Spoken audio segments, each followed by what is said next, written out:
This meeting is being recorded. There it is. Zoom's letting us know that we're spying on each other. What is up, everybody? Welcome to episode 57 of the Trainer Scoop podcast. Today, I'm very, very happy to be joined by Mr. Dylan Griggs. Dylan, say what's up to the people, my man. What's up, guys? How's it going? Thanks for having me. Really, really excited. I love talking. I love talking about training, especially. So, yeah, Dylan and I, this is like actually the first time we've ever really talked. Definitely saw each other probably a few times at 614 Barbell. And Dylan is also close friends with Mr. Rickey Bruce, who we just had on. That was a great episode. We're just getting great feedback. So appreciate everybody for checking that one out. One of my main dudes. Ricky's a great dude. One of my best friends. Yeah. And you guys have been training partners for quite some time now. Is that correct? Yeah, so actually, dude, the way we met is really crazy. So he was working at Power Shack in Hilliard, and my mom and stepdad just got divorced. So we moved to Dublin. And I'm actually so you're from Urbana, right? Mm-hmm. So I went to Fairbanks. So not super close, but like same area, right? Yeah. So I was at Power Shack, and there was this group of people who did like powerlifting training. Her name was Mariah. I forget her last name. Yo, I love Mariah. Her and my mom are like good friends. They lived in Marysville growing up. And dude, that's sick. Okay, got you. Yeah. So I was only like 16, 17 probably. And so Ricky was like 19, maybe 20. He was working the front desk. I always saw him. We just always, hey, what's up, man? Hey, what's going on?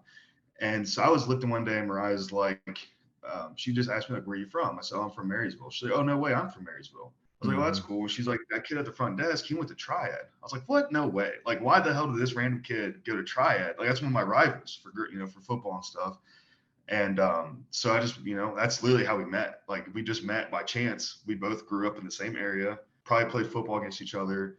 And we started training together. And the next thing you know, here we are going on 4 or 5 years later, best friends, and lived together at one point.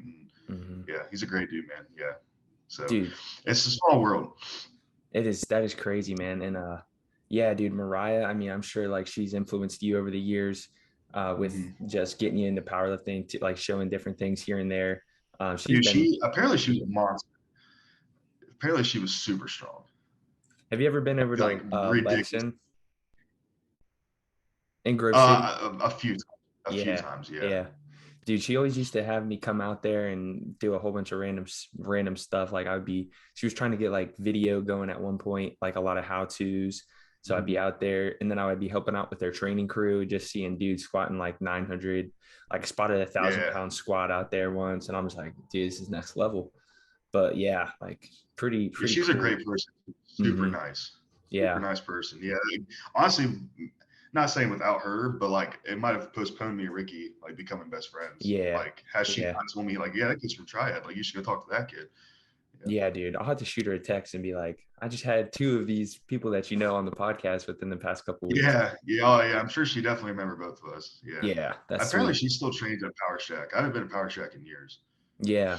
Yeah. I think she does like one or 2 days a week out there at Power Shack. And then like the rest of them are still at Lexington with her little powerlifting squad. But yeah, I mean, that's dope. Okay. So from Fairbanks and then moved over to the Dublin area. What was the story? Give me the rundown of like how the gym kind of worked into your life and just like what you did in life in general as well through those years. Yeah, so pretty typical. Like I played sports growing up. So my mom's side's a big baseball family. My grandpa played pro baseball. My uncle was a hell of a D1 athlete. My grandpa's brother was a pro baseball player. My mom's side is just the athletic side, like of my genes. So I always played sports growing up. And actually, even though my mom and stepdad didn't work out, I still credit a lot of like the good traits of me from him. He just taught me how to work hard. He was the one that introduced the gym to me. So he was just like a typical gym rat back in the day. Just like old school, bodybuilding shit. And he had always had a little setup. So when we moved in with him, that's kind of how I first saw the gym. He still worked out a bunch, but he worked in a factory. So he always got hurt like left and right. But he's the one that kind of got me to lifting. I was like 12 and he was like, you want to be good at football, whatever, you got to get big. And it was just typical like bench stuff, like bench, curls, tricep extensions. And yeah, and it just progressed from there, man. I got in the gym with him. Like, we're talking cold. I lived on a small farm. The gym, our weight room was in our barn. So it wasn't insulated. It was cold as fuck. So like if it was like 25 degrees outside, it was like maybe 30 in there. And yeah, dude, just lifted, man. Old school magazines, like Ricky was talking about, flex magazines. I still have probably like 100 of them. Just I read through them all the time. I copied the workouts. And Wayne, my stepdad, would teach me some stuff too. Like at one point, I was like 12 years old doing like German volume, like 10 sets of 10, like it just stupid shit.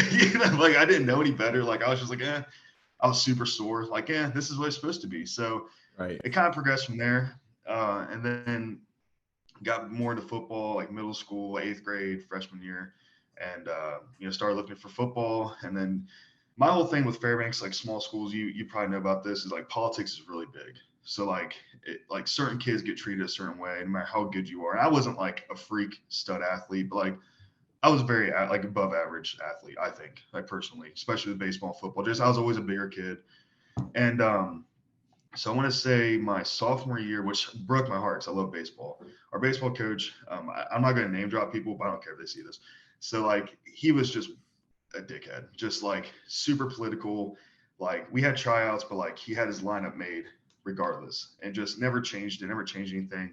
And so me and my buddy Bryce at the time, who at this point just genetically gifted, he came to Fairbanks homeschooled. Never heard of this kid. First practice ever, he just dust everybody in like a 40-yard dash. And he's just like at 8th grade, like veiny, jacked already. We're like, what the hell? And big, like not small, like a big kid. So him and we started lifting together and just progressed. I remember like one day we were like in the dugout, both playing baseball. We're like, dude, this is like a waste of time. Like we're not playing and we should be. Like, let's just go to the gym. Like fuck this. So we both quit and we started lifting. And then junior year, we got a new football coach. So I went and played football my junior year. 0-10, really hurt, really sucked, kicked the morale in. I mean, Fairbanks is a D6 school. We're playing like D3 schools. We got put in this conference that was just way too big for us. So we had a really good team for a D6 school. Like I think we still lost a try that year, but like they had some good kids. But like, Oh yeah. We like besides like that year, try was pretty good. Mechanicsburg's always good. Besides those two schools though, like every other D6 school we played, any school our size we played, we ran them, like just ran them to the ground. So we just got outmatched. We were 0-10. I'm like, I had like two diagnosed concussions that year, and I was just like, I'm not coming back my senior year. Like, and at this point, I was getting really strong with lifting, and so I was like, I'm just going to pursue powerlifting. Did my first few meets in high school, and the rest is history. Damn, dude, that's sweet. Yeah, a lot of parallels there too. I had the exact same, like almost to a T baseball situation where it was like, I mean, I wasn't even good enough to start my sophomore year, but I was just like, I'd rather just go lift weights, dude. Like, sorry, but I'm out. Yeah, like I love baseball, man, but like there was some games where we were getting dusted so bad. And like again, like I'm not saying I was a sick athlete. Like I'm not saying put me out there, I'm hitting bombs and shit, but like I knew the game really, really well. I loved it probably more than anybody. And Bryce was really good. Bryce is like he didn't really care. He just kind of did it to do it. But like still, he was really good. And so we're sitting there like getting our asses kicked, and we're still not getting put in because there's these other kids who's like, parents are teachers or on the school board, and we're like, bro, like this sucks, dude. I'm literally wasting so much time. Like I couldn't go to the gym. We practiced every day. Yeah. So yeah, I think we quit like midway through the year and just started lifting. Yeah, dude. Same thing. That's funny. Yeah, dude. So powerlifting in high school, that's it used to be big, especially around our area. I mean, in Urbana it was. I don't know about like the surrounding areas. But what was that like? Were there other kids that you knew that were doing it like that early? Or yeah. Okay. Tell me a little bit about how you think that kind of has helped you in your powerlifting career then. Because for everyone that doesn't know, Dylan has some impressive powerlifting. He has an impressive total, and just like that's his thing, I'd say. So tell me about it, man. Yeah, so my junior year, we got all new football coaches, and one of the first football coaches who was our D-line coach, Ryan McClain, shout out if you do watch this. I still love you. I haven't talked to you in years, but I still love you to death. That dude's a whole other story itself. He's like the freakiest athlete I've ever met in my entire life. Like you look at him now because he's older, he's a dad. You're like, this dude, like first time I met him, he was in dress clothes, and I think I was squatting like 5 plates. And this is in high school, so I was strong. And no warm up. He's in business casual clothes. Swear to God, starts repping it. That's how I met him. He just started repping it. And he had done powerlifting because I think like the earlier 2000s, it was more of a thing for high school, like football players to do. And so he just brought it up to me. It was like the winter time. He's like, dude, like you should just do some powerlifting during the winter. We'll get you big as hell, strong. Come like springtime, we'll start working on your conditioning, footwork, shit like that. So that's what I did. So he put me in my first like 2 meets, high school meets. And like they're a good stepping stone. They're kind of BS. Like, you know, there were some kids squatting like barely went down and they'd come back up. And I was in a squat suit. So before I ever did a raw meet, I was in a squat suit and knee reps. No business doing it. No business being in that. Yeah. But I think I squatted like 600 maybe when I was like 15. That was in again a squat suit and knee reps, and that was fun. It got me fired up. It was like I'm gonna keep doing this kind of thing. Yeah. And so I credit the powerlifting side definitely to Ryan. Without him, I would have never done it. Now he didn't want me to pursue it the way I did because I quit football and everything and just really went headfirst into it. But yeah, because without that, man. So I was the first person to ever do it. Like I got a lot of shit for powerlifting. Like high school. Really? Like, I don't know. Yeah. Like now, if any of my friends are watching this, they'll probably come at me. But dude, we never, like a lot of people gave me shit. Like nobody really supported me doing it. But I was like, dude, like I'm really good at it. Like I already knew I was good at it. I'm like, I could do something with this probably. And this is right when like Instagram and shit was getting really, really big. So like I found more and more lifters and yeah, I was the only person that did it. And after I graduated, he got more kids to do it. And I don't know if the kids are still doing it or not, but I kind of like set the way a little bit for it, I guess. But it was cool, man. It was a cool experience. I met a lot of people. Yeah, powerlifting is great. I loved it. So yeah, dude. Yeah, that's interesting to me. Like I think you hit the nail on the head when you said it was bigger, like the 2000s, like maybe early mid 2000s in high schools. And why the fuck were they putting kids in squat suits and like doing like single ply meets? That shit makes no sense. Like, wow. It was so dumb. Like I remember buying my suit and like it was just way too much. I would have been way better off just sucking it up, doing a lot lighter weight, getting my technique down. Like honestly, doing those meets set me back probably like an extra year or two. Which if I look back at the weights I put up when I was like 19 or 20, like I could have been probably stronger had I just taken the time in high school to work on my technique more. Yeah. Do you think like was it a single ply or a multi-ply suit? Do you know? Single ply. Single ply. Do you think you just kind of like formed some compensation movement patterns because you could take advantage of that suit? Okay. Got you. Yeah. For sure. Yeah. Like my squat technique sucked without the single ply. Yeah. It still sucked with the single ply. So it's like one of those things like too many people rush nowadays. It's like if I would have just made my raw squat form really good or worked on it more and then put the single ply on, like I could have been way stronger. Yeah. I honestly, I just call it muscle fucking. I muscle fucked everything. Like I just like, that's how I did when I first started. It was just like, I'm really strong. I'm really like strong willed. I'll make it work regardless. And that's what happened. Yep. Dude. Okay, cool. And then, I mean, I imagine like the shit that the friends gave you and like kids gave you, it was probably because like they saw that you could have been like on the football team or you were just doing something unconventional out of the norm. And then they were like, dude, what the fuck is he doing? Like, is that kind of how it went? Oh yeah, no, like the head coach disowned me. Like I've never seen him at the zoo like a year or two after we graduated, and he didn't even look at me.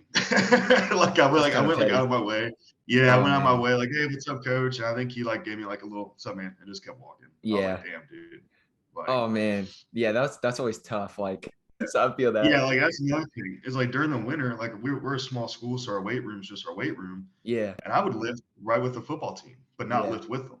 Right. And, like, I didn't get like mistreated, but like you could tell like they didn't give a shit about. Even though I'm stronger than every single person ever. Yeah. Because they didn't give a shit. Yeah, dude, that's funny. Oh man, politics of high school.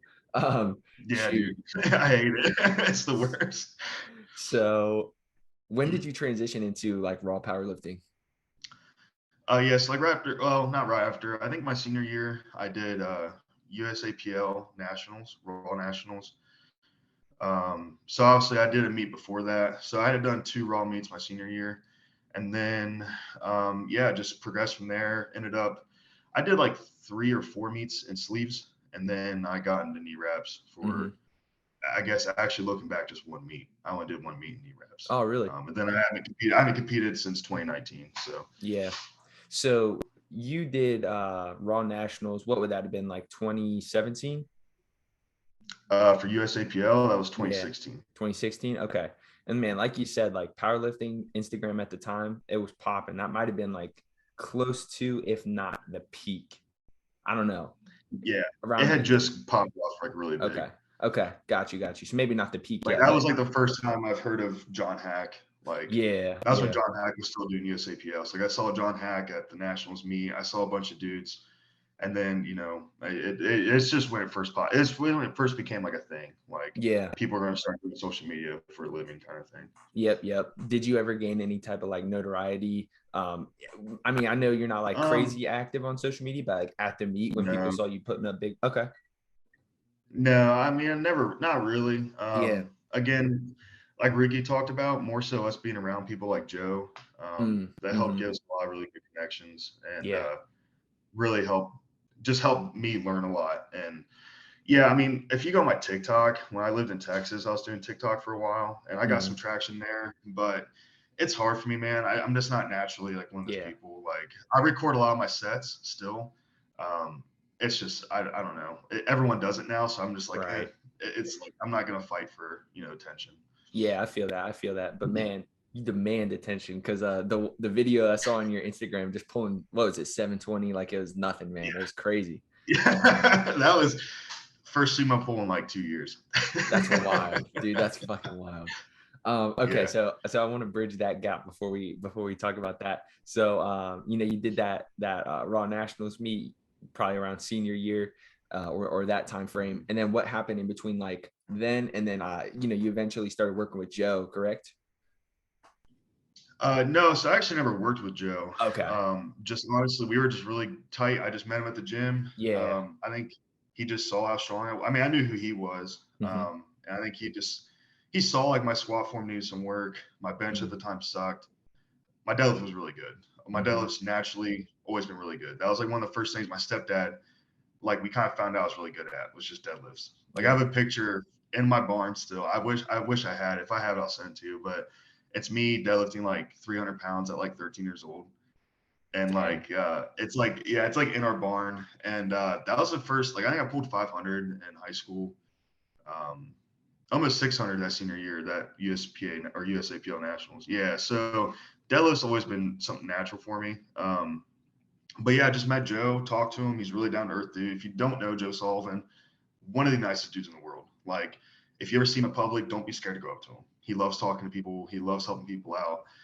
And yeah, I just met him, and then we went to the gym a lot together. He was going 614 a lot at the time, and so that's just kind of how that relationship built. And he was kind of like always my hands-on coach. Like I had a coach, Danny Misenchik, great dude as well.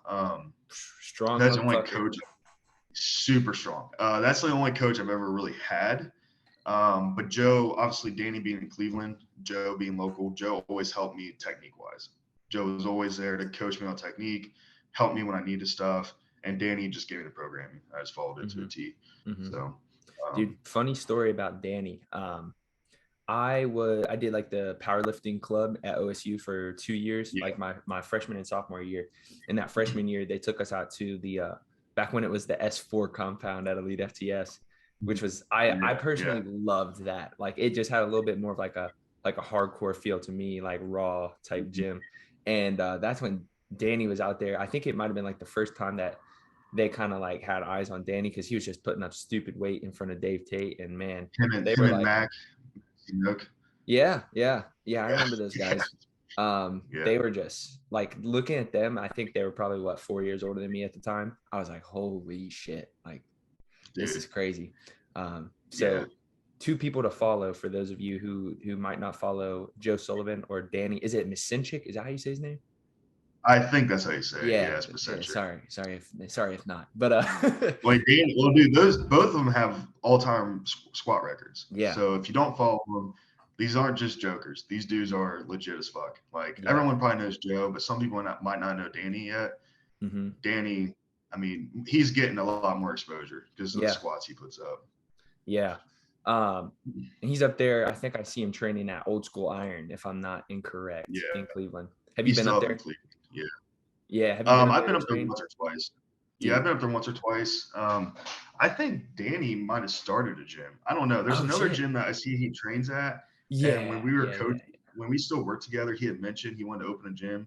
And like there's this random gym that he'll post in sometimes. And I can't I should ask him, but like I just can't figure out if that's his gym or not. But yeah, dude.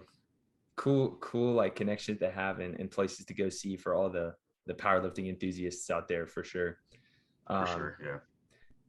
Before we continue on with your story, how do you think like being around some pretty, just extremely knowledgeable first and foremost, and then extremely strong individuals has been like, how has that influenced you and helped you kind of push forward with your own powerlifting career? Yeah, so it's pretty funny. I just had a meeting with somebody this week about finances and investments, and a guy that Ricky and I've known for a long time too. Shout out Steve LeClaire. I'll shout out a couple of really good people. But he kind of told me the same thing. He's like, I'm really proud to see that you're like pushing your work and professional career like you did powerlifting. So the big thing me and Ricky trained the other day, and we were kind of talking about it. And I was like, it's just like getting to see it at those people's table for somebody like my age and with the least amount of experience. Like I don't have that much experience, right? With especially professionally. So like getting to see at some of these people's table, go back to powerlifting, like having Joe sit there and talk to me for hours, working with Danny. Ricky talked about us going out to Elite FTS. We were out there for like 8 weeks of like my last meet prep. Being at those people's, like being out there with them, it just radiates off them. Like they're all really good people. They all want to help. So just at first, like you are kind of nervous asking a bunch of questions. You don't want to sound stupid. You don't want to be needy. And I never ever like bombarded people, but like having their minds like accessible to you is just insane. Like being able to pick their brain and just getting these tips and tricks and then practice. And that's the biggest thing, is actually putting them to practice and doing what they say, trusting that they're right. I mean, and then just seeing the results come, like it's insane. So yeah, I mean, without some of those dudes, I don't think I would have ever put up the numbers I did or had the success in power. I mean, I think I've only gotten second once, like in a powerlifting meet, and that was USPA Raw Nationals in the open class. I was 19. I got second. Ooh. So yeah, that was the only time I got second, I think. Yeah. Why did you compete in the open? Because you could have been a junior, right? Yeah. So because I wouldn't say my ego was big, but I knew I was really strong. That's fucking crazy, dude. With powerlifting meets, with powerlifting meets, a lot of times you do like an age group. Like when I first started, I always did that. I was like, I'm gonna do like USAPL always had like 16 to 17 or whatever age groups. So I would do that, but I always win, or I'd only be the only person in it. So I'm like, this is kind of dumb. Like I don't want to win by default. You know what I mean?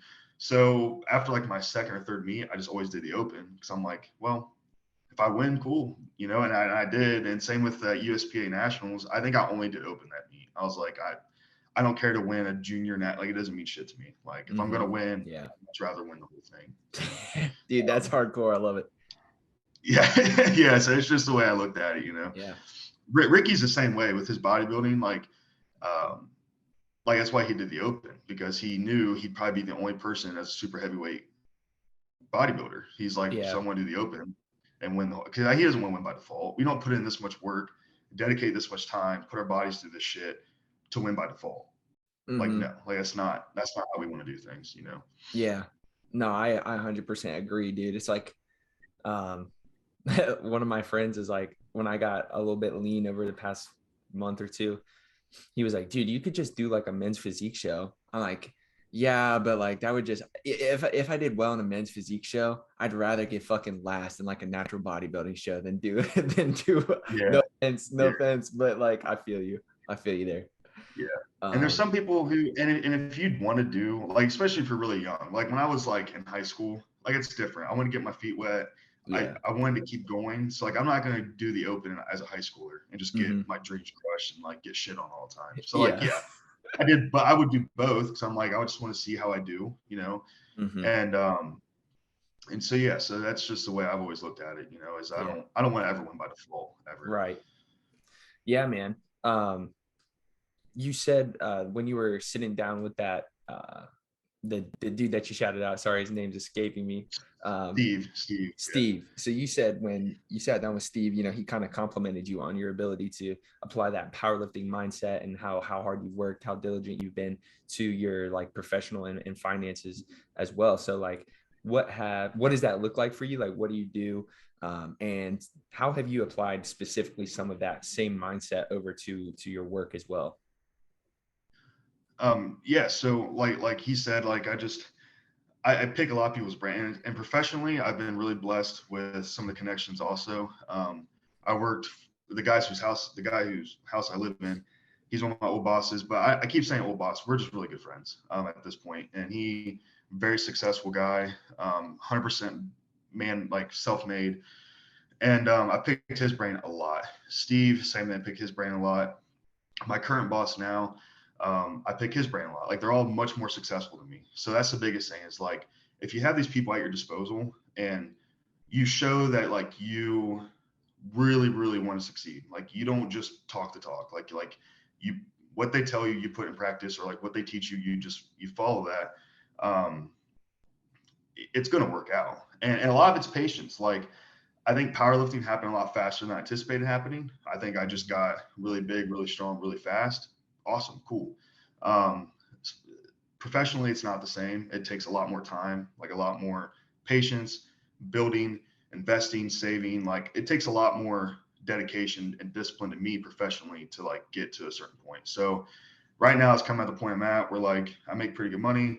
I finally got I got a lot of my debt taken out. And so like I can able build upon like what I'm doing now. And so that's the reason like I met with Steve. I was like, look, man, like I'm in a good spot. I need to start doing some of my money. And so we talked, he gave me a lot of advice.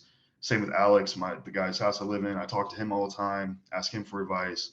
And just, a big thing is just practice and like touches. Like I'm in sales for most of like my main job title is sales. So like with sales, it's really just like repetitions. So like I'm not like super, like I've read a lot too. People on social media. That's why one reason social media is so good is I learn a lot from people on there. So a lot of it's just touches, activity. Same with powerlifting in the gym, just reps. Going to the gym consistently every single day will get you to the results you want eventually. Sales, professionally, same thing. I have a whole spreadsheet of accounts I've already talked to. A lot of them are no's, but like there's going to be a few yeses dropped in, and a lot of these people are on the fence. So what do? If you don't connect with them, if you don't reach out to them, they'll forget about you. So like I don't bug them every single day, but like once a week I go through that list. I reach out to them. Hey, friendly reminder, just following up with you. Like what's going on? How's your current service provider doing? How's your current company doing? Whatever. And then it's just, from there, it will eventually snowball and you'll get the results you want. And then you just keep going. Same with the gym, show up every day, rep after rep, good reps, like good sets, not missing reps, not jumping the gun too much, not shooting for the stars too much. Eventually over time, man, you'll start getting the results you want, Yeah, dude, that was great. That was money. I love it. That analogy is so timeless. Like you hear it like how the gym, how like powerlifting specifically, I think because it is a little bit more technical than just like going to the gym and working out. You hear how that same mindset can be applied, but like that example was money, dude. So my next question is, what are some hangups or like issues you've seen in both powerlifting and in your, you're new to it still, but your professional career, and how have you worked through those so far? Yeah, it's like professional, like powerlifting. You get holded, like you come to a peak where like you just can't cross over it, right? I had that with my bench for a long time. I could not, for the life of me, get my bench over 405. Don't know why. I just couldn't do it. Wouldn't progress. Everything else would progress. My bench wouldn't. And again, it's really simple. Honestly, the answer is not sexy. Like it sucks. I wish, I could give a really cool answer, like the secret formula. There's really not, man. Like eventually you're just going to break through the plateau. So like, right now in business, we're really slow. It's just a slow, we're HVAC company. So like, it's a slow time of the year. The weather's not super drastic. So this month, like the rest of this month and next month, will be pretty slow. And so I get a lot of pressure to get more accounts, get more business. And it's like, well, we're really slow. So they're really slow. So like, just give it some time. And my boss understands that. He's like, okay, still want you to do touches. I still want you to do the reps. I still want you to keep practicing, still reach out to people, still try to find new business. Cause eventually someone's going to say yes, just like the gym. You go to the gym, you do rep after rep, you're still not getting the result you want. And then one day it's just going to click. One day it's just going to be there. Same with sales. I touch, I reach out, I call, I email. Eventually, one of these days, someone's just going to respond and be like, yeah, cool, let's get on a meeting. Or, hey, can you come meet me at this, let's go get coffee or whatever. Not a sexy answer, man. It's just activity and being like determined enough and knowing that it's going to happen. It's just patience. And patience for me is I'm not patient at all. Mm-hmm. And so I'm starting to learn that more and more, where it's like patience is a really good thing to have. So, yeah, dude, I think like that patience is, it's hard for me to say one of the most important thing, but I say it's got to be like top 3, both in the gym and in your career, whatever it might be. Like, so many people want to, it can be applied in so many different examples, right? Like, so many people want to get lean and look crazy jacked. Mm-hmm. So many people want to put up like let's say 1,600 pound total. So many people want to pop off on social media. So many people want to have 100K in their bank account. But shit. Yeah, like the social media thing. This guy, Alex Ramosi, I don't know if you've heard of him. Yeah. I read everything. I listen to his podcast. Dude, everything he's like, I've read from him is gold. And that's one thing he said. He's like, dude, we literally put out like 50 pieces of content a week. Like, we did that for like 2 or 3 years before our podcast got on like the top 10 spot. Like, mm-hmm. That's patient. Like, you're putting in the work. You don't see a direct return right away.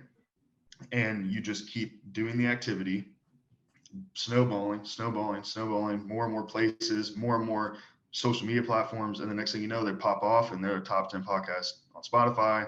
And now, it's just, now once you get to that point, everyone knows who you are. You're more accessible to people. And so it's the same thing, man. It's just like patience or repetitions is like, in both aspects of the gym and professionally, is to me the key, I think. Dude, 100%. And like, it can get discouraging. Like, I'd say a couple months back for me, I was just like, man, fuck, like I've been doing this for like 2 years now. And like, I'm gaining traction, but it's like not what I thought it would be. And I'm like, fuck, dude.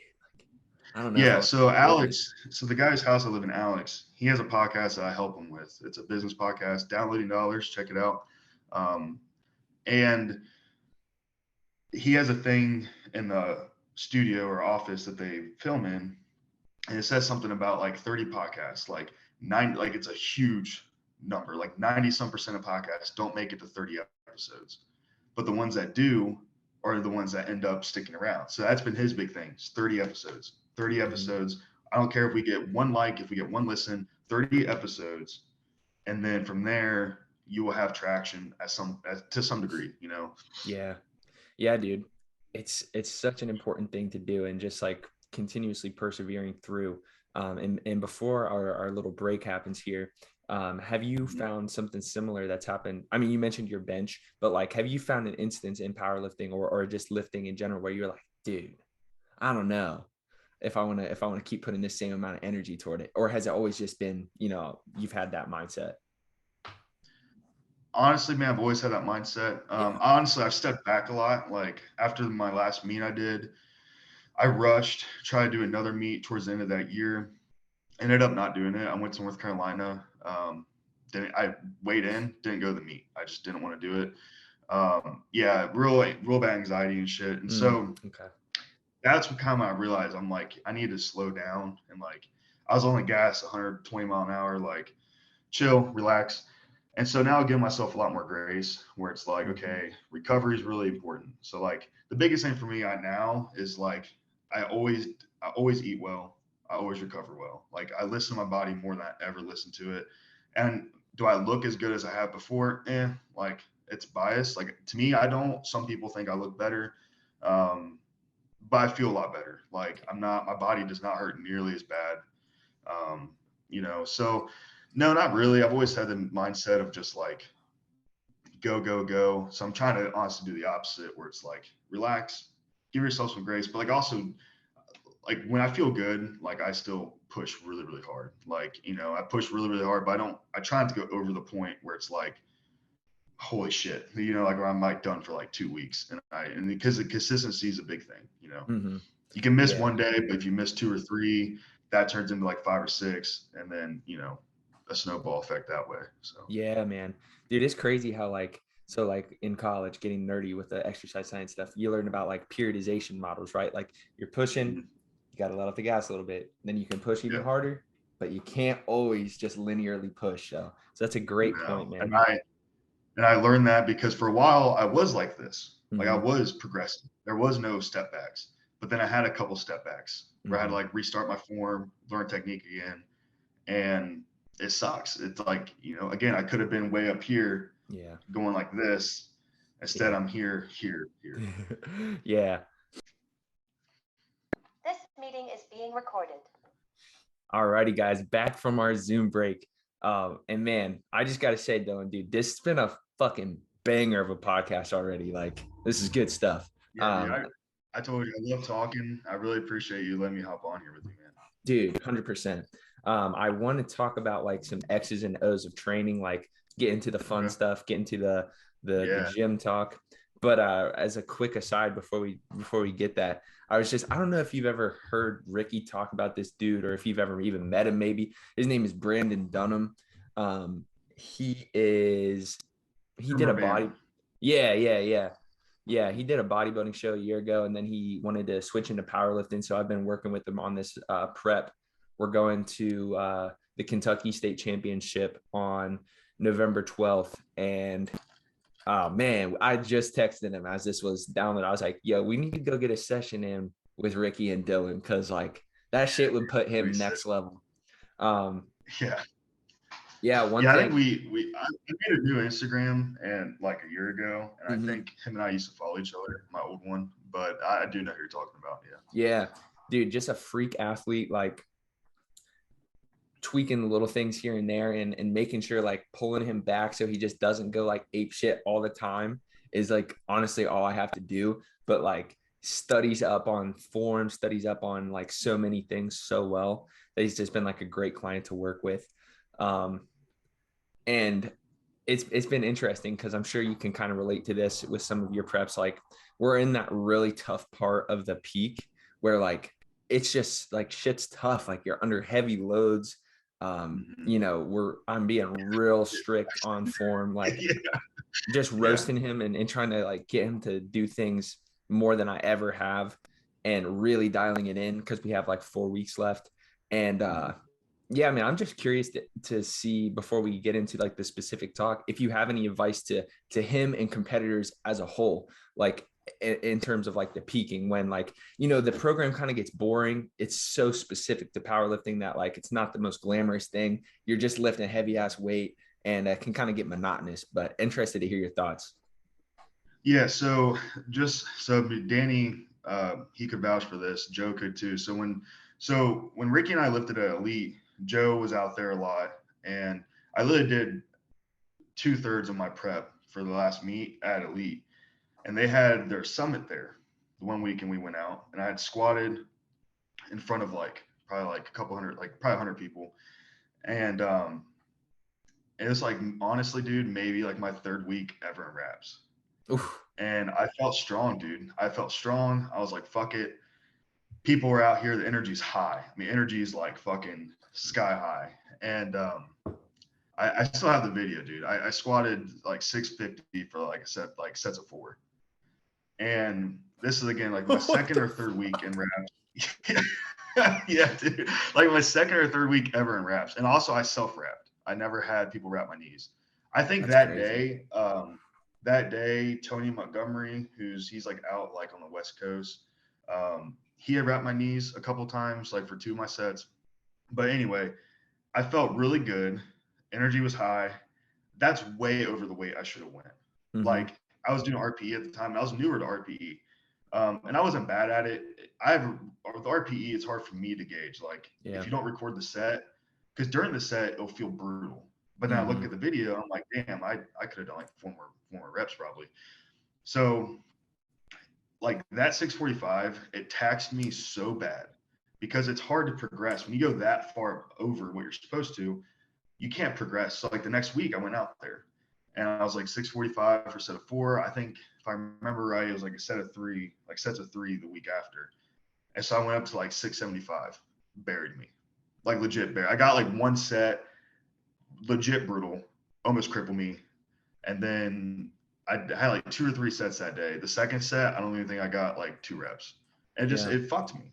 Like it set me back. Like, and when you're in the middle of a meet prep, the biggest thing I always did and make sure I did in the middle of a meet prep specifically is you never go backwards. You're always like chipping away, like 5 pounds, 10 pounds. Like, yeah, some weeks, some sets, you will have that 20-pound jump or whatever when you feel really good. But at the time, like going back, I wish I could have told myself, like, that was a one-time set, dude. Like that 645 for 4 or 5, like that's great. You did it. You can do it. But like, you can't base your strength off that going forward, you know? So that's why, truthfully, I've always loved percentages. I know it's a lot more set, but like when I train or did my own programming, I always give myself like a range, like 70 to 75% or 70 to 72.5%. Small gaps, because if you feel really good, go to that higher end of 72.5, 75%.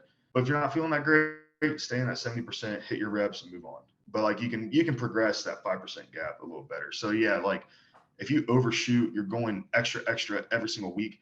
You have to realize that like that's not your true strength. Like your mental is really good. You probably ate good that morning or whatever. You rested well that night before, because it's all different week to week, day to day. So just like being cautious, like, you know, if you do a really big set, just realizing like, hey, I need to tone it back a bit for the next week, and also that set, I was toast, dude, for like a week. My CNS was fried for like a week. Yeah. Dude, that's a great tip. Like you said, it can be hard to like take that step back and like, I mean, I'm sure like almost anyone would have done that in that environment, because that's like a big summit, big deal, you know. Like you said, that environment would have been hype. Like, but dude, that's a great point. And I feel like Brandon, not to make this all about him, but like he's done a good job of just being like really rational and smart about it. It's more just like shit is gonna hit the fan, I think, like, and there will be bumps along the road in a powerlifting meet peak. Like you said, like, I don't know if you were able to salvage it and still have like a great result. Either way, like, I was. That meet, I kind of, in my eyes, I kind of got fucked because it was USPA Nationals, wrapped my own knees. The first attempt, easy. That's another thing. My first attempts are always super easy. Everyone should be. You get on the board, because if you don't get on the board, you're screwed the rest of the day anyway. So like, get on the board regardless. So I think my second attempt was like 673 or something like that. And I knew I was going to get it. Well, they had like some delays. So like I wrapped my knees way too soon and had to unwrap them. Wrapped them back up. I didn't hear them call my name. They called my name. I was so pissed, dude. I literally unracked the weight, stepped back, and then they made me rack it because I timed out. I was so pissed. Yeah, I was so mad because I cussed it. Like the president of the USPA, I don't know, Steve Dennison or something like that. He was like the head judge. I like cussed him out, and then he like was like, "Don't cuss at me again. I'm kicking out the meet." I was like, "Dude, at least let me squat it. I don't care if it counts," because I couldn't even squat it. How did that if even I happen? hit that, it was like literally like I unracked the bar like right when the timer ended. Yeah. So did they fuck up and getting the timer going, or was there a delay from other lifters taking too long? Like, it was a delay from another lifter. Yeah. I didn't hear my name called, dude. And I was so pissed because I'm like, dude, because my third attempt was that, because I want to be smart, right? Yeah. So my third attempt was that. Damn. Dude, like that day, I felt like I could have squatted like 730 probably. Jeez. And that would have put my total over 19. And so I was really pissed. Like that really, but like again, it goes past you just forget about it, move on to the next lift and do your business. But yeah, so like I just that set, it gave me the confidence to hit like that 700 pound. So I think in the gym, that prep, I hit like 705. So like that set definitely gave me the confidence of like, okay, on a really good day, I should definitely be able to hit 700. Yeah. You know what I mean? Yeah. But, got you. Yeah, dude. Oh man, that's probably my least favorite, or well, like that, the rule I hate the most. I've seen so many times of like different federations too, like people getting just absolutely fucked. Like one time I saw this was like a US no IPF thing that happened where like this dude that I follow, I've talked to him and emailed back and forth quite a bit. He had the same thing happen where the timer got fucked up and he's wrapping his wrists and they're like, dude, you have 20 seconds to get out there and squat this. So he's like, fuck the wrist wraps, throws the belt on, gets under, and somehow, by the grace of God, gets the lift. But like, that's just stupid.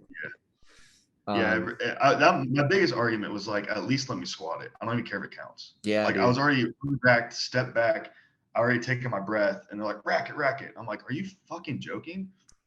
I was pissed. Like, there's a YouTube video that Elite FTS filmed of Joe coaching me and one of his clients, Reed. It's like my only claim to fame. I think I know the video you're talking about. In that video, I go back and I punch. I was trying to fist bump Joe, and I hit him in the stomach really hard. Because I was so mad. I was like, dude, I'm fucking pissed. I missed him and hit him like straight in the gut. And he was like, I'm glad you missed. I would probably have broke my hand. Oh shit. Yeah, dude. Adrenaline was high. Oh man. Yeah, okay. So what is the like best total and then like the best lift you've had in a meet for each SBD? So my best total is 1850. I was 19. Squat, that was the meet I kind of screwed. So the squat was 670 or something like that. Bench was like 430. Deadlift was 740. My best gym squat is 705. My best, I could pull more than 750. I just haven't. Like after that video on my Instagram to 725, I went up to 785. I got like halfway up my shins. And so I feel like I probably could have PR'd if I really just took a smaller jump, but the gym. And then bench, I haven't one rep my bench in a while. But last winter or the winter before, I benched 405 for 8. So I feel like my bench was I was probably close. I was probably close to what? Yeah, I was probably close to 500. Yeah. That's crazy. Okay, cool. Yeah, man. So it's been a minute since you've competed. What's the training been like? What's the thought? Definitely fill me in on all the gaps there. Yeah. So bodybuilding, man. Just a change of pace. And I've tried a lot of different programs. Like Ricky and I, we think identical when it comes to training. So like a lot of John Meadows stuff. We love DC, Justin Harris. So when him and I lived together, dude, that was the biggest I've ever been in my entire life. That's just a crazy combo there. We were both training in DC, and for people who don't know, like DC dog crap training, Joe Sullivan would contest to it. Like if you want to get big, if you want to add on size fast, that's like the best training. It's super high intensity, and honestly, the volume's not low. Like people think it's really low. It's really not. Now you're not doing like 3 or 4 sets of like 10 to 12, but like, so like a typical, so Rick and I's leg workout like last week absolutely crippled me, him too. It hurt really bad. So start off calves, triple rest pause, pretty heavy. Triple rest pause, you do like a set of like 10 to 12 to failure, take like 5-10 breaths, another set of like 6 to 8, another 15 breaths, like a set of like failure. So you get like 25, 30 total reps in one set with a lot of weight. So we did that. We did adductors, which that really fucking hurt. My adductors, like I couldn't even move my legs barely. Triple rest pause. We went to hamstring curls. And it's like, this is where him and I, we bounce off a lot of each other because we do like mixtures of different methodologies. So we did, it's called a Seth Feroce. So you do, your top set is like, again, you pick a pretty heavy weight, try to hit for like 10 to 15. You drop the weight in half and double the reps immediately. It's a drop set. So ham curls, we did that. It was like a set of like 10, drop the weight in half to like a set of 20, fucking brutal. And then we did hack squat, which the hack squat at Dublin Metro is like the Dorian hack squat. It's brutal. It's humbling. Like some hack squats you see dudes can load up like 10 plates and fucking bang them out. This one, honestly, I was surprised how much weight Rick and I did on it. So we put 4 plates on. That's a Cybex, right? I think. Yeah. Yeah. It's real small. It's real Yeah. compact. Yeah. Yeah, it's not big. So It we will did humble you. It will humble you for sure. big, dude, bad. Like I was like we were dead. like it was bad. So 4 plates on that is I think fucking crazy for everybody that doesn't know. yeah, so we did like and we got more like we should have went up in weight, but it was getting late. So we did like a set of like a lot of our main compounds we do like a top set and then a back off set. So I think we did like a set of like 6 to 10. We both got 10, which we weren't expecting to get 10. And then we backed it off the weight, did a set of failure, and we both got like over 20 reps. And I was like with like 3 1/4. And we were like, we both crawled off that machine. Like 20 reps. It was horrible. 20 Yeah. reps So that's is the Widowmaker. different on that machine. Yeah, the Widowmaker, that's the one that humbles you. Yeah. So Widowmaker, you do DC training, you do your top set, you do a back off set, and then you do a set of 20.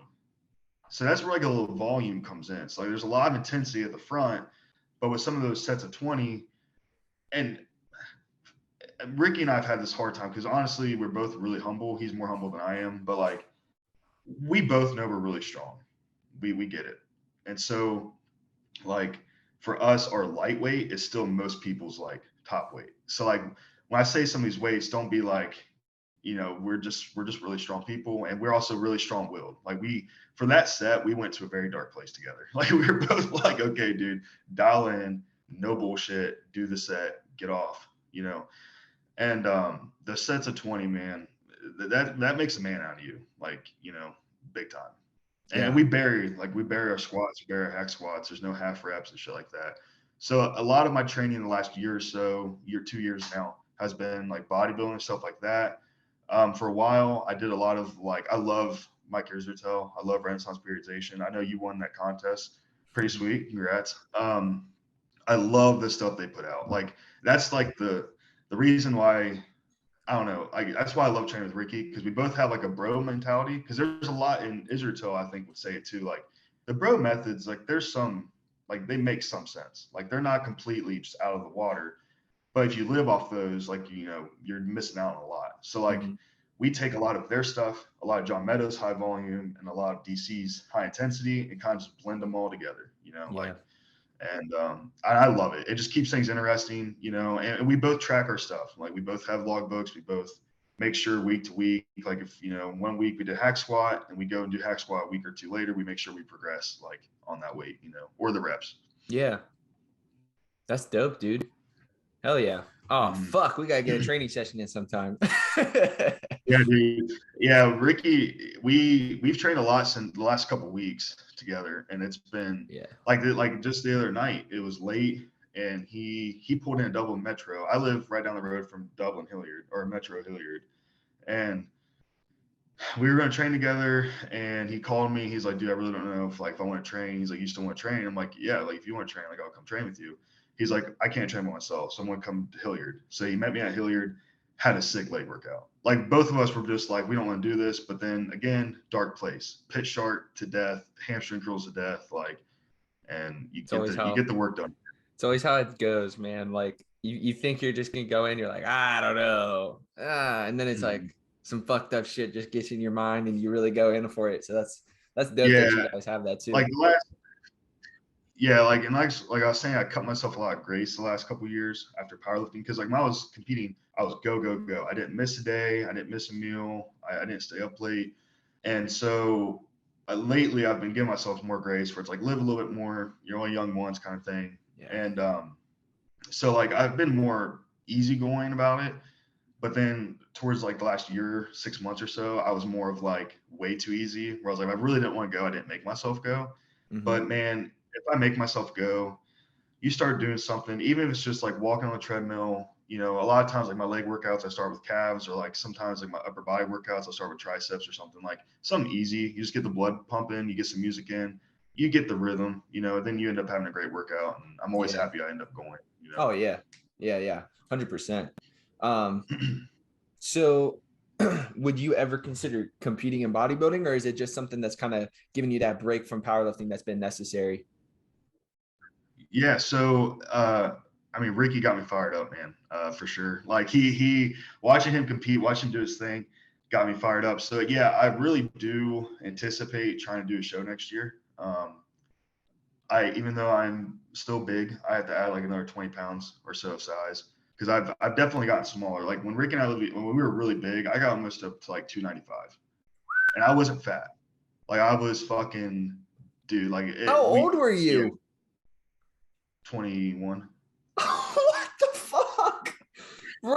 Yeah, dude. Dude. What Yeah, the we looked fuck? nutty. What the fuck? He got up to like 280 or 285. But that's another thing. Growing up on a farm, doing like all like my house was so old growing up, we chopped wood to heat our house. So I chopped wood all year long, usually by hand. I lived on a farm. I worked for farmers, like all that stuff. I think, and on top of lifting, I think all that stuff just built like this like foundation of some really dense muscle tissue. Yeah.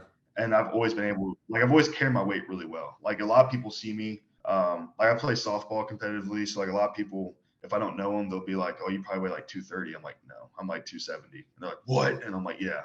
And like right now I'm like 260. So it's not light. I feel really good. Like 260 powerlifting was always like my magic number. But if I want to do bodybuilding and be good at it, especially because I'd be like in Ricky's class, like super heavyweight, I'm going to have to add like another 20, 25 pounds before I can get shredded. Yeah. So that's my plan this winter is to start eating more because this summer I took health a lot more serious. And I still do, but like I ran a lot more. I ate a lot less. Just like try to like just take some of the excess body fat bullshit off. And so now my plan is to not go overboard, but just make sure I eat more food. Like, okay, so I with my busy work schedule, I can't eat like 6 meals a day. I'd love to, I just can't. I'm on the road a lot. I just don't have a lot of time to sit down and eat a bunch. So I eat a lot at once, which people at work give me so much shit. So like this week, twice. Like how much? Let's like break it down. Okay. 500 grams of rice. Like what are we looking at? So one day this week, and I do this probably once or twice a week when I'm at the office because where our office is, there's nothing around. Kroger's like the best option. So this week I had a whole rotisserie chicken and a bag of Uncle Ben's rice. I knew it was going to be a rotisserie chicken.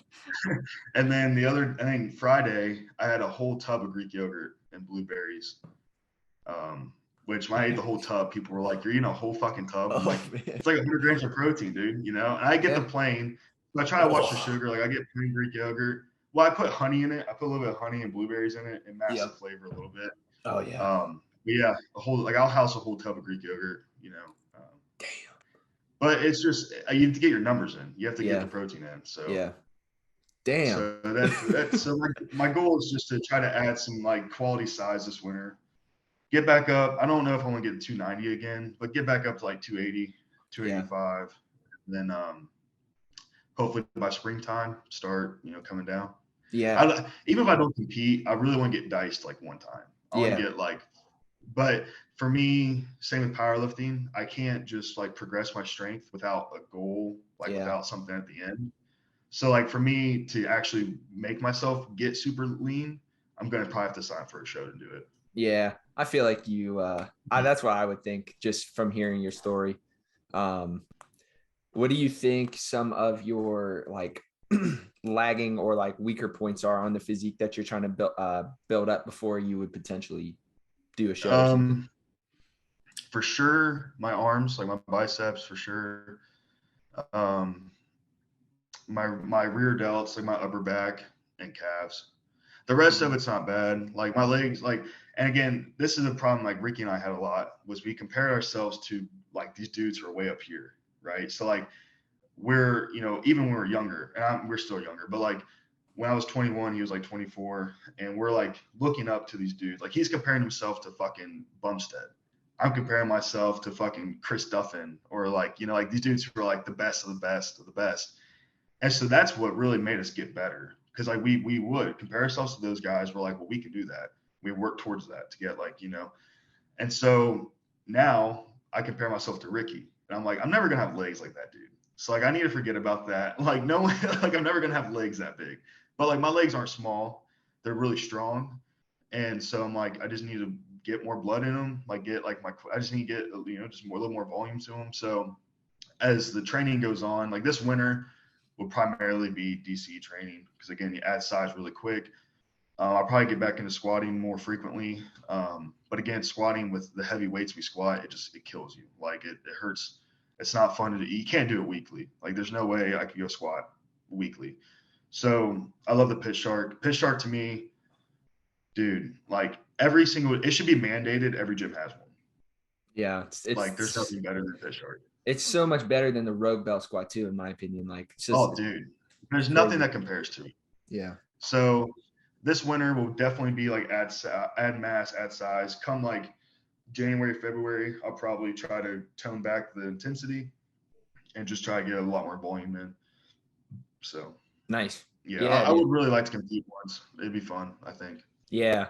I mean, I encourage you to, because I think just like the mindset that you have towards so many things, like it's not a common thing. And it just, as you already know, it just helps you excel so much in these type of physique and strength sports. So it'd be cool to see, dude. Like my whole thing is, and I'm a little scared about being too into it where like, I don't want to come out of that phase, you know, like, because that's how I was with powerlifting. It's like, I didn't want to stop. You know, I enjoyed bodybuilding while I was powerlifting. Like I did way more accessories than most people who I was surrounded by. Mm-hmm. Like I did a lot of bodybuilding stuff after my powerlifting stuff, but like, I never wanted to get out of that. Like I never wanted to not be strong. I always wanted to hit heavy weights all the time. So like part of me is worried if I do the bodybuilding and I get real deep into it, I maybe do good at it, or not even do good, I just look really good. Because bodybuilding is subjective. It's all an opinion, you know. So like a lot of dudes look great when they do it. They might not win, but they look great. So like part of me is like, man, if I could get to the point where I think I look really good, I don't know if I want to come out of it. I'm sure I will. You know, it's just a little easy to kind of snap out of, but yeah. No, that's a legitimate concern. And it is like it's impressive that you're already thinking that, because and you already brought up something in the past where you were just so dialed in when you were like slightly younger, and you brought up the great point of like you're only young once, like you're only 20 to 25 once. And I have had that same exact thing, like that same exact thought process. So I kind of want to end it off like a serious question, and then we'll get into some more like bullshit and type questions. But like you were fucking achieving at such a high level for someone that's like 19 years old, 21 years old, whatever it might've been. You were so, thanks. Yeah, dude, it's just a fact. So you were so locked in though, that like you would probably say like, oh, I missed out on some things in life. And I've been there. For sure. Yeah, definitely wasn't achieving quite as high. So fuck it. But how did you kind of like rationalize that, pulling back and like, hey, I'm just going to enjoy life a little bit? Like, it's something like it's, you know, you hear like Machiavelli motivation, like you got to be all in, but it's a very important thing for people to realize too. Like I have made so many stupid decisions where I'm like missing out on college memories, treating like ex-girlfriend. I could have treated her better because I was like, why the fuck did I go to the gym at Saturday at 8 p.m. and I probably saw you guys there, you know, but like missing out on time that I could have spent with her if I would have just had my priorities straight. So how did you kind of get to that mindset and like pull things back and just allow yourself to live and enjoy life a little bit? Yeah, dude, you hit the nail on the head when it comes to relationships. I'm fortunate. I've dated a couple really great women, and that's what happened. It's just I realized I was like not abusing them, but like, you know, just taken away from them. Like I was so dialed in. Like at one point, like now when it comes to meet preps, it's a little different. Like when I did meet preps, my friends could vouch for this, because when I was doing this, I didn't go to college, but like all my friends were in college. So I got a lot of friends on OSU. We were partying at OSU all the time, and they'll vouch. Like when I got ready for a meet, I just didn't show up. I didn't go, which is a little different, because to me, when you're trying to prepare for something like that, where you want to achieve a certain goal, you have to sacrifice certain things. Now, a lot of my friends didn't understand that. I got a lot of shit from them. I lived with it. We're still friends now. And that was a big thing that a lot of people, like I was worried about, but like looking back, I'm glad those are true friends. Like they let me do my thing, because a true friend's not gonna be mad at you for pursuing a goal, right? Like if you're pursuing a goal and they're really your friend, Rickey being a great example. I have other friends who I grew up with who are the same way. If they really care about you, they understand why you're doing something you love to do, and they'll let you do it. and they won't give you shit for it. Like, yeah, joking, whatever, but like they won't not be your friend for it. So I had a lot of that. But in my off time, like when I wasn't getting ready for a meet, yeah, I would hang out with them. Like that was a big thing to kind of make up for it. When it comes to relationships, like, dude, like when I got ready for that last meet, Bryce Calvin, love Bryce, shout out. He did my nutrition for me. I just talked to him today, actually. He did my nutrition for me. I was eating like 7,000 calories a day to maintain weight. Stupid. And so like I wasn't missing a meal. I didn't miss meals. I didn't change the diet. I did like macro counting, but like I was so regulated. It was like 3 to 4 meat and rice meals. I had a big thing of Kodiak cakes in the morning, Greek yogurt at night. That's what I did every single day. I didn't change it. I didn't lose it. I was in bed by like 9 o'clock. And so it definitely takes away from relationships because, your girlfriend, especially if they're not in that space with you, they want way more attention, which is like they deserve it. Like you should give it to them. And I did my best to give it to them, but like looking back, like I definitely neglected some things. Like there's things I missed out on, things I didn't go to with them just because, I had to go to the gym, I had to train, I had to eat, I had to sleep, I had to be in bed by a certain time. So like, I don't know. That last meet, mentally was a big one for me. Not so much physically, like mentally, I learned a lot about myself, about life, about relationships, where I was like, okay, there's so much more to life than lifting weights, than powerlifting. Even if I became a fucking billionaire off powerlifting, right? Like there's so much more to it. There's Imagine so much more becoming a billionaire off powerlifting, bro. That shit would be. I know, you know what I mean. Like that's like that's an extreme example, but right. That's my point. Like I could have been the next fucking Ed Cohn times 10, but there's still way more to life than powerlifting. Yeah. Because financially and shit too, you hear it too. Like when you die with nothing. Alex Hormozy always says that. He's like, when you die, whatever you do here does not really matter. Like your family will remember, and some of your friends, some of your community, but like after like 50 years, no one's gonna really remember. So same with powerlifting. It's like, okay, well, and my biggest thing is just being a good person, making the biggest impact I can with people. Like when I interact with people, I want people to like me. I want to make maybe help change their life, change their thinking of something positively. So it's like, that's kind of that last meet kind of was like, especially after that last meet. And then I went to North Carolina, didn't do that other meet. That was pretty much when I quit competing. That's really when I remember clicking. Cause I was with my girlfriend. I was there. She went with me and we didn't go to it. And I don't know. It was kind of like one of those things. I had a lot of anxiety, but I was also like, okay, like there's just a lot more to this. Like, I don't want to put her through this shit anymore. Like, I don't want to put her through my attitude. I don't want to put her through like me eating just, I don't know. I'm thankful I learned at a young age, like what's really, really more important. Because if I didn't, I would probably still be the same way. Yeah, I'd probably be a sick powerlifter. Probably total like some stupid, ignorant, like 2,000 something plus pound total. Who cares? I don't care. Like, you know what I mean? Like now I'm at that point where it's like, I really, my biggest thing now is like, let's just be a good person, have a social life. Also just make sure you keep that discipline part too. That's very important for everyone's like development, is being disciplined. So like still be disciplined enough to go to the gym X amount of days a week, still be disciplined enough to eat, pretty clean through the most of the week, but like enjoy yourself. Go get a beer or two, go have ice cream with your girlfriend, like, stuff like that. So I'm glad I learned at a young age to like step back and live a little bit more. Dude, can't say that enough. If you are really passionate about this shit and you're like in your early 20s, go ahead and rewind it like 10 minutes and listen to that again. Cause like, I wish I would have. Like, it's big. Yeah. And that's another thing is like a lot of people older than me would tell me that stuff, but like you're so into it, you're just like, oh, like they're just telling you that because they've already been through it. Well, yeah, they're telling you that because they went through it and they saw what like the other side looks like. Like, yeah, like they didn't give their loved ones the attention they deserved. They didn't give their friends the time they deserved, or like they didn't go on trips with friends or whatever. And then now they're older, looking back, like, dude, I missed a lot of fun opportunities, a lot of fun memories. And now they're trying to tell you, a younger person. So now that's a big thing too, is like I'm way more coachable. I try to keep a lot bigger open mind and try to consume as much as I can. Yeah, man.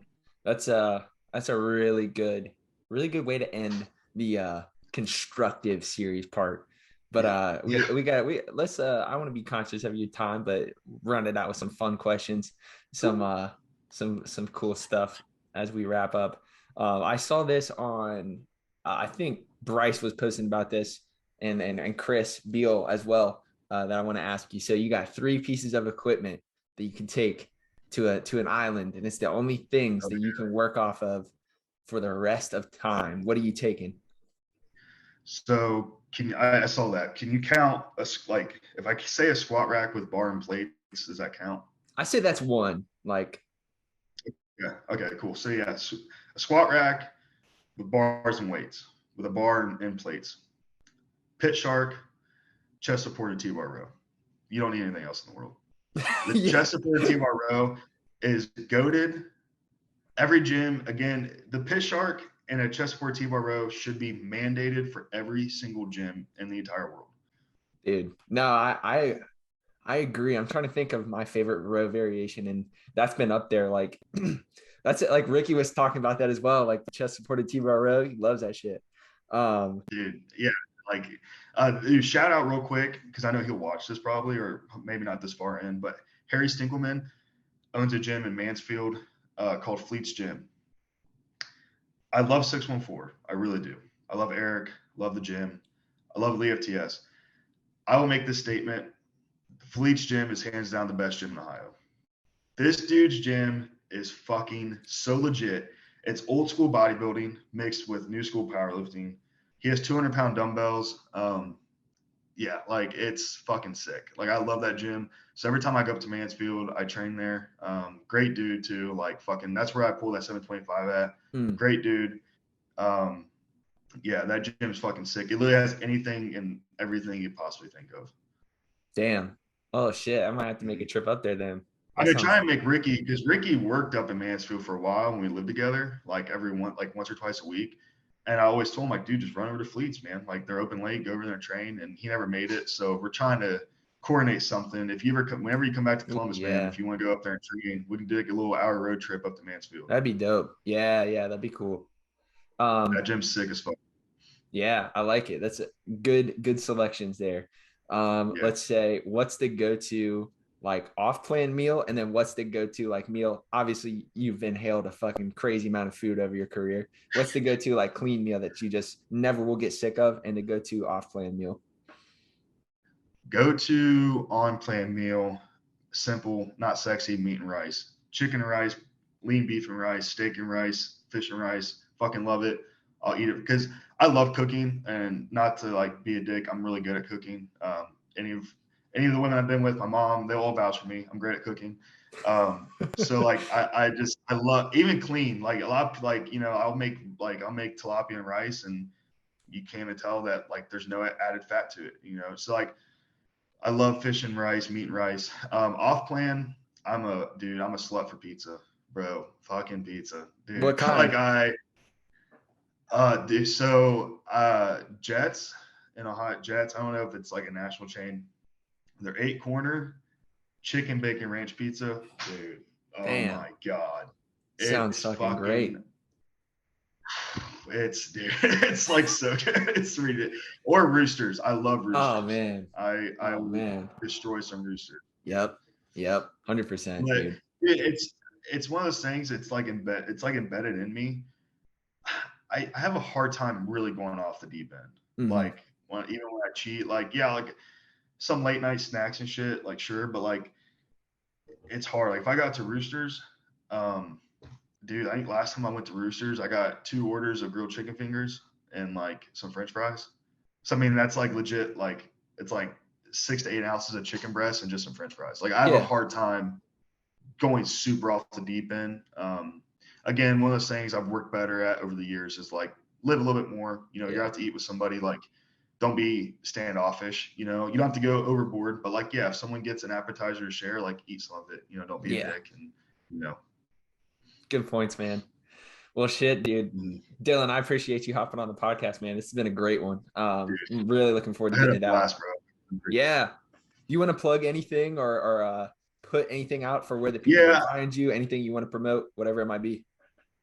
Yeah, man. I mean, I'm on Instagram, Facebook, Dylan Griggs. I post a lot of my stories on Instagram. Like I repost a lot of stuff I find fascinating. I'll just repost it. Don't post a ton anymore. My TikTok, there's a lot of stuff on TikTok. I haven't posted on TikTok in a while, but there's a lot of good stuff on TikTok. I think at least. Yeah, man. And I'm in Columbus. Anyone wants to train, slide my DMs. We can train together. But if you're going to train with me and Rickey, especially, just be ready. I mean, it's not, we don't go easy on anybody. Oh, So yeah. A lot of blood, sweat, and tears when we train together for sure. Hell yeah, dude. Yeah, man. Thank you again. Do appreciate it. This was a really good one. Yeah, man. Go to Columbus, dude, and we'll train. I'm gonna hit you guys up. Thank you all for watching. Yeah, man, I really appreciate your time, dude. Yeah. Thank you all for watching. Please go check Dylan's socials out. And if you're ready, go train with him. But guys, this has been episode 57. We're signing off. See ya. Peace.